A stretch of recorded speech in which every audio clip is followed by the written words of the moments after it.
So here is your explanation about the much ado about nothing writing workout. So something to keep in mind as you're going over this is that you're going to be expected to answer both of these questions in full paragraph form. I'm going to be looking for topic sentences and adequate supporting details from the play.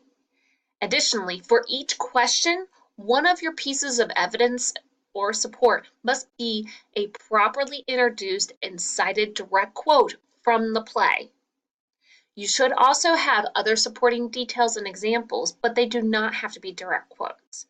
I want you to think about what you learned from our writing workout from the Middle Ages unit and how we properly incorporate quotes within our writing to support our ideas.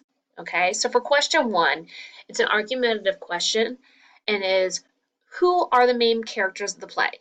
Are they Beatrice and Benedict or are they Hero and Claudio? And you're in why. You're going to type your answer in the box right here.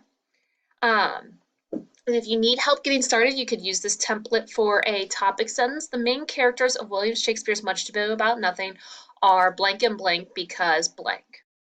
Okay, remember you need that introduction and concluding sentence and a well-developed paragraph with cited textual evidence. I am looking for MLA citations too. For this, you are going to write two well-developed paragraphs.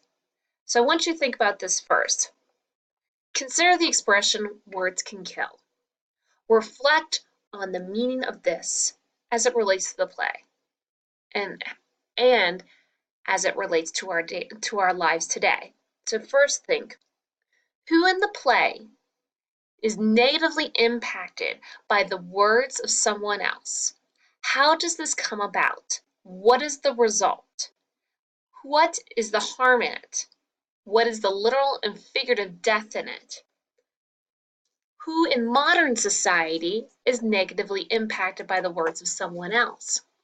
What are the specific circumstances involved? What is the impact or result? What is the harm in it? Is there any literal or figurative death involved?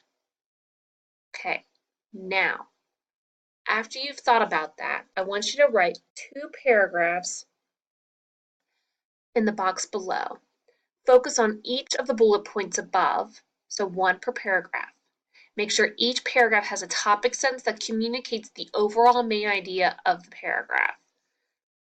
Okay, so remember, consider the expression words can kill. Reflect on the meaning of this as it relates to the play and how it relates to our lives today. Okay, so that is your overall main idea.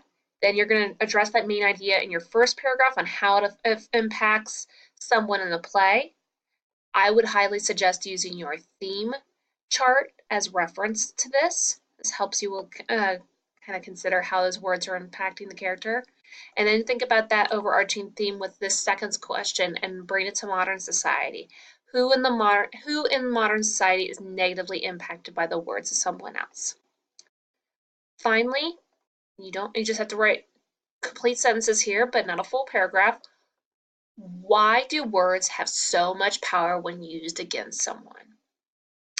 And then how can you figure out what is rumor and what is truth? Okay. If you have any questions at all, please don't hesitate to ask. Thank you.